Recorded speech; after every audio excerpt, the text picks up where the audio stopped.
back to Big Brother's Bet on the Side. Lucky presenters' families don't get to do noms, otherwise Dowling would get it. Now, like much like the housemates, I don't know what's wrong with me tonight. We're still reeling from those friends and family nominations. Here to add her take on today's nomshells is comedian and agony aunt Helen Lederer.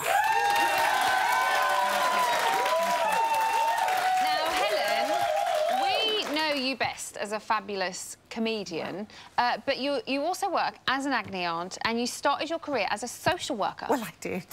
I did not a lot of people. We don't know this about you. I had this need to help people across the road, even if they didn't want to go. I go, no, really, let me just take Move. I just need to help people. It's kind of urge, yes. Okay. So you have a column as an agony aunt as well. I do. So we're kind of going to get some advice from you. Well, I'm going to do my level because feelings are very, very high, I've noticed. And whatever I say, somebody else is going to have an opposite view. Yes. We just got to accept that. That's what Big Brother is. Thank you for reminding me. Everyone has contrasting views. Yes, they do. Another important thing about you is that you are a veteran of Celebrity Coach Trip. Well, which means you know a thing or two about nominations and having to do it face to face. Shocking. So what is it like? Shocking, absolutely dreadful. And because I just went in on the last 3 days of the one that I had to, and the what's his name? Brian Bello. Brian was in it, and he'd spent ages talking to me, I think, to try and make me like him, and I really liked him. Don't get me wrong, but then I'd already had a deal, which you're not supposed to do, and so I had to promise Sandra Dickinson, my other one, that I'd. So I told him I was going to vote him out before I did. So at least you kind of gave him a warning. I felt it was helpful, but he was shattered. He was shocked. He was like so hurt to the quick. OK, so let's talk about our housemates. Yes. And there is one thing that, let me say it properly. One thing you're particularly interested in is status anxiety. It is. It's my latest thing. Now, what is your latest thing called status anxiety? Status anxiety is status, and indeed it's anxiety about status. Well done, everyone. OK. I'm following you. Very sharp tonight, because it has been a humdinger. And basically, people are worried about status and they get very anxious about it. And in the house, people say, what do you do? And so your status is measured on what you do or what you have, cars, money. They have nothing. They just have each other. They're completely naked in that regard. And so there's a lot of anxiety about appearing to have status within their own group. So they're very exposed. OK. I hope that was clear for everybody. That was, and it makes sense. Status anxiety. So with friends and family noms, they've kind of had an insight into how the outside world are perceiving them. Yes. So how do you think knowing what they've said is going to affect them?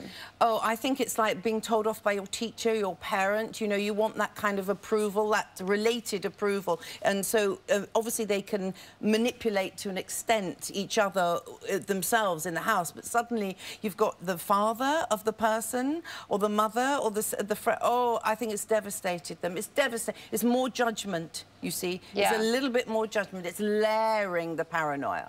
Who do you think took it the hardest? I think Luke A. Bless. I mean, Scott had a turn. He had a turn, bless him. A turn is one way of putting it. He did have a turn.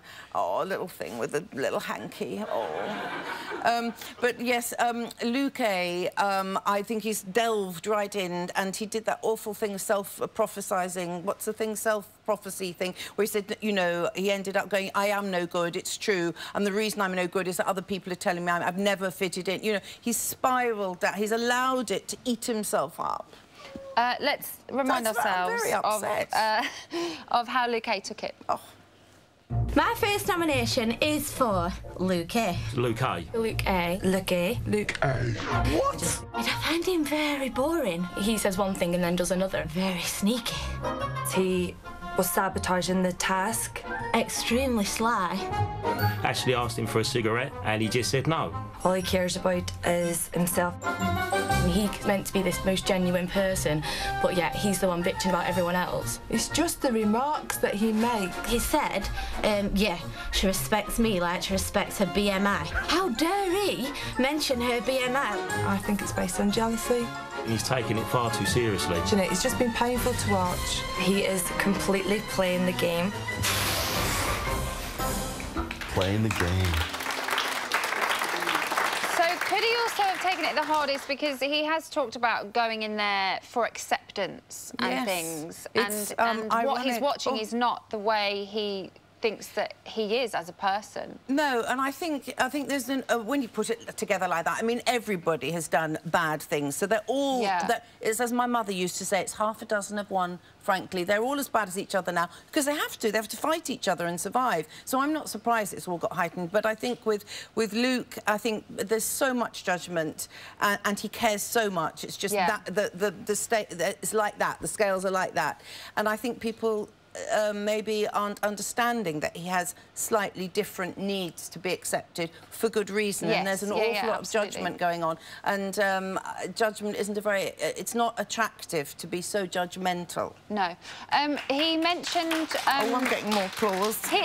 Winning so far. He mentioned as well in tonight's show that maybe his morals have been mistaken as a game plan. What do you make of that? Yeah, I think that's difficult. I mean, unfortunately, I have heard Luke A be very, very negative. He is taking the whole thing terribly seriously. I think he's lost it. When his little face lights up and laughs, he's a different person. You go, he's a...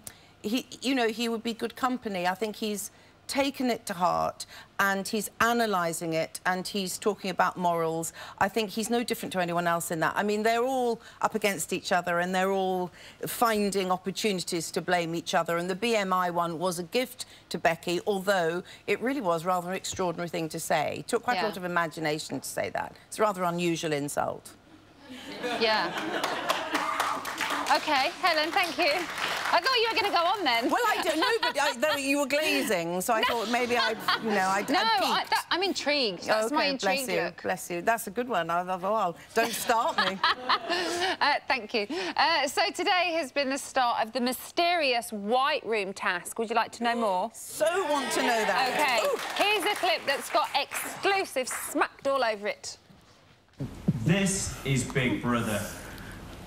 The housemates who received the fewest nominations this week were Connor, Lucas, Sarah and Scott. These 4 housemates are eligible to take part in a special task.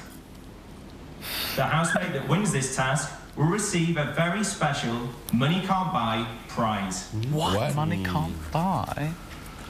Oh, gosh. Oh, no. However, only 3 housemates may enter the task room to compete for the prize. OK. Connor, Lucas, Sarah and Scott have 1 minute to decide between them who will take part in the task. OK, I'm not that bothered. I don't mind. I know, obviously, you two I want to do it. I want to do it. Me too. You do it. Are you sure? I'm not bothered.